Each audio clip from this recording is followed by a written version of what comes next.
Now, in our Add to Cart segment, Sue and I are sharing our favourite finds, little joys, and must haves that are bringing us life right now.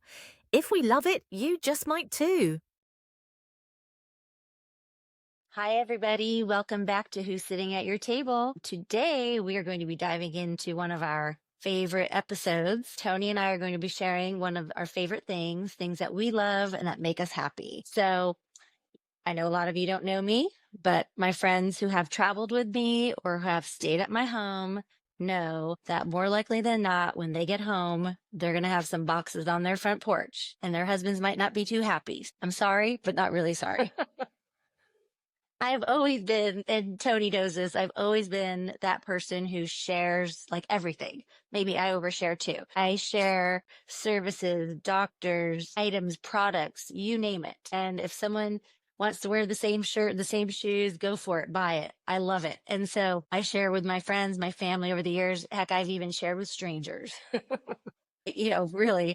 And so, but I also do love being on the reciprocating end. So I love hearing what my friends have, and I love, when they share too. So, Sue, since I've known you, you've always been that person. And I just wanted to, like, you're at my table for a reason, right? You are always a loving, caring, and sharing. And that's what this whole podcast is about, right? And so I love this idea. Why don't we call maybe we could do this continually and make this add to cart our favorite things. What do you think? I love it. Love that idea. Yeah, I think we should definitely do this more often. Absolutely, for sure. Yeah, I love it. Perfect. Hopefully you guys love it too. So while we're at this topic, let's continue with what we were talking about. Let's share our favorite things.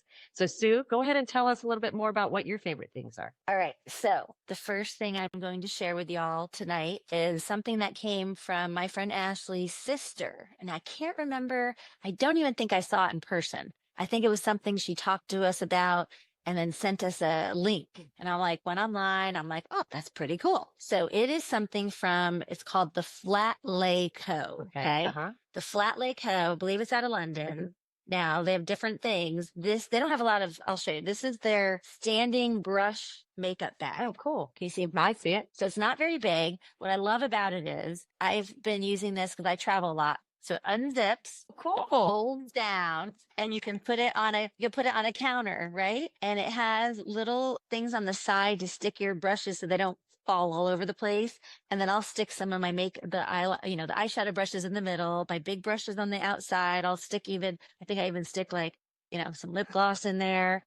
Whatever you can fit in that thing. Yeah. That's wonderful. This sucker gets pretty full. So this is like lightweight. I love leopard. I love pink. So this is honestly, I'm always on the hunt for like good travel stuff. And this is my go-to for my brushes. So I just plop it down wherever and it's super easy. I love it. So now you said a friend shared that information. How can somebody get one of those if they're interested in it? So flatlayco.com. They also have a square makeup bag. And so what happens here is you unzip it. You can pull it apart. Oh, wow. Yeah. Throw all your products in there. You can even zip it and keep it flat if you don't have a lot of stuff, or turn it back into a cube. Oh, awesome. That's awesome. I love it. It's so cute. And you get them, they're obviously matching. I have to be totally honest. I use this for a little bit, but this is that one used a lot. It looks so compact too. It's super compact and lightweight, and you just throw it in and you don't have to worry about your brushes going all over the place. It keeps them nice and organized. And so for someone who travels a lot, this is your go-to brush bag for sure. I'll make sure to put that information in the bio. Yeah. Or in the information when we post it. Absolutely. So wonderful. One of my favorite things. I love it. I love that. But my favorite thing isn't necessarily a product. It's more of, if anybody knows me and knows me well, they know I practice gratitude journaling. I've been practicing gratitude journaling since 2011. I've always written in a journal for as long as I could think of, since my mid-20s. It became a habit. But like gratitude journaling is around mindset. And for me, if I know people say, oh yeah, I like that idea, but it really has to become a ritual if you're going to do it. I agree. And my motto that I said earlier in our podcast, our last one, the OG Cup Club, I mentioned my motto was living present. And when you write in a gratitude journal, that is a part of it, right? That helps you remain in a present moment state. When you start gratitude journaling, you'll pay attention to the little things that are happening around you in life, and it helps you because we're human and we go through a lot of things in life and challenges. But for me, what I found doing the gratitude journal, aside from just noticing little things around me that were in my life that were positive that I missed because I was so busy when I was, in my faster pace, was that I was able to feel like if I was in a down mood, I was able to snap back my mindset faster. So gratitude journaling, and how I do that is it's a journal, but I'll write at least 3 things in the morning. Okay. And Okay. it could be like, I'm grateful for the roof over my head.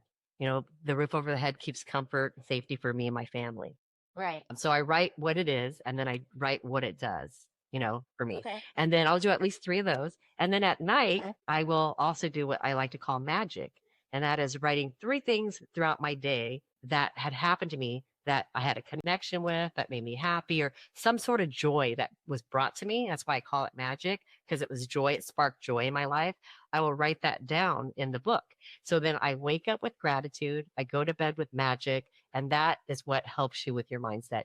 And I've been doing it for a long time. So I really highly recommend it.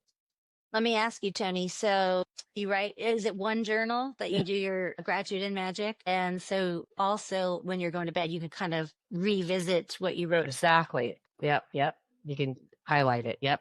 Yep. No, I love that idea. And I know you've definitely been doing this for a long time. I can attest to that. Like you do it on a awesome. It's like my religion. It's my religion. But it becomes habit, right? And then you probably feel like I have to do this, right? So it just becomes complete habit that you feel It's a uncomfortable. ritual. Yeah. Just like you get up and you brush your teeth, just like you get up and you exercise, you put your shoes on. Those are all like rituals. Your coffee, right? You have to make it a habit. And there is another favorites that I'm going to be adding to add to cart, another segment. But on an episode, but it is about there's an audiobook that talks about atomic habits. So we'll talk about that later, another segment. But let's make this reoccurring. I love this idea, Sue. Sue came up with this idea. Yeah. I know. I have a whole long list, and I know you do too. And then Cheese will have a whole nother list. And it's exciting because it's just such a great platform to be able to share all the things that make us happy and fill our cup. And and by the way, I did bring her out. Oh, nice. I love it. That's our cup we talked about in Cup Club. Yep. So having my evening peppermint tea, Awesome. no caffeine. Awesome. Yeah. So what do we have going on in the future here? For the next episode, okay. Well, guys, from carpool to college drop off, and even they come back home from college, we like to call that the nesting shuffle. We'll be inviting some moms to share their experiences. And personally, I'm going through that myself. My son just graduated last night, and it's very emotional for me. Yes, I'm excited for his future, but it's been an emotional ride. And there are moms out there that have children going off to college, some that have left and some that can come back home. And we all want to just talk about it. So we're going to have some moms joining us in this upcoming episode. Yeah. No, I'm excited for that one for sure. And I have to say, congrats to Josh. I can't believe how tall he is. Holy cow. Just towering over you and your mom and Chantel. Holy cow. Yes. I remember when he Just a little guy. Oh my God. born. Yeah. Don't get me crying. That's for the next episode. We'll probably have some tears shedded in the next episode. Yes, I'm sure. Well, this was fun. And thank you all for hanging out. Just make sure to like and follow and share. And you know what? Let us know your favorite things too. We love to hear what your favorite things are, what make you happy. Yes. So, And before we sign off, I also want to add, if you have more ideas that you'd like to bring to the table, let us know. We're going to keep reminding you, but we'd love to have you on our show. Bye, everybody. That's a wrap on this week's Add to Cart. Just a few of our favourite things making us smile lately. Stay tuned for our upcoming episode, From Carpool to College Drop-Off. We'll be diving into the real-life moments that come with raising these kids and letting them fly. Stay with us.